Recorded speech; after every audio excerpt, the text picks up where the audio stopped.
और मान्यवर आने वाले दिनों के कुछ ही महीनों में कोऑपरेटिव बेसिस पर ओला उबर जैसी एक बहुत बड़ी कोऑपरेटिव सहकार टैक्सी आने वाली है, जो 2 व्हीलर की टैक्सी का भी रजिस्ट्रेशन करेगी, जो रिक्शा का भी रजिस्ट्रेशन करेगी और 4 व्हीलर का भी करेगी, और उसका मुनाफा किसी धन्ना सेठों के हाथ में नहीं जाएगा मान्यवर, वो ड्राइवर के पास जाएगा।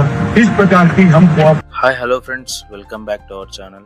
మన రోజువారీ ప్రయాణాల్లో టాక్సీ సర్వీసులు భాగమైపోయాయి. ఇలాంటి పరిస్థితులలో రవాణా భారాన్ని తగ్గించేందుకు కేంద్ర ప్రభుత్వం సొంతంగా భారత్ టాక్సీని తీసుకొచ్చింది. కేంద్ర హోం సహకార శాఖ మంత్రి అమిత్ షా గారు గురువారం దీన్ని ప్రారంభించారు. ఇది సహకార విధానంలో ప్రయాణ సేవలు అందించే ప్లాట్ఫారం. 2 నెలల పాటు ఢిల్లీలో, గుజరాత్లో ట్రయల్స్ జరిగాయి. దీనిని నెక్స్ట్ స్టెప్లో ముంబై, బెంగళూరు, హైదరాబాద్, చెన్నై వంటి మెట్రో నగరాల్లో త్వరలోనే ఈ సేవలు మొదలవుతున్నాయి. ఇందులో డ్రైవర్లు కేవలం పనివారు మాత్రమే కాదు, ఈ సంస్థల వాటాదారులు కూడా. అందుకే వారిని సారథులని పిలుస్తారు. ఈ సంస్థ మల్టీ స్టేట్ కోఆపరేటివ్ సొసైటీల చట్టం 2002 కింద నమోదైంది. సాధారణ టాక్సీలతో పోలిస్తే భారత్ టాక్సీ ధరలు చాలా తక్కువ ఉంటాయి. ఓలా, ఉబర్ వంటి ప్రైవేట్ సంస్థల డ్రైవర్ల ఆదాయం నుంచి 20-30% వరకు కమిషన్ వసూలు చేస్తాయి.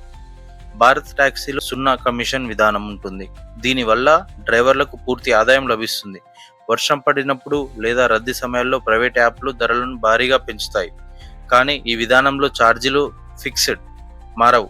మొదటి 4 కిలోమీటర్ల వరకు కనీస ఛార్జ్ 30 రూపాయలుగా నిర్ణయించారు. 4 నుంచి 12 కిలోమీటర్ల వరకు కిలోమీటర్కి 22 రూపాయల చొప్పున, అదే 12 కిలోమీటర్ల పైన కిలోమీటర్లకు 18 రూపాయల చొప్పున వసూలు చేస్తారు. ప్రైవేట్ యాప్ల కంటే ఇవి సుమారు 20-30% తక్కువనే చెప్పుకోవాలి.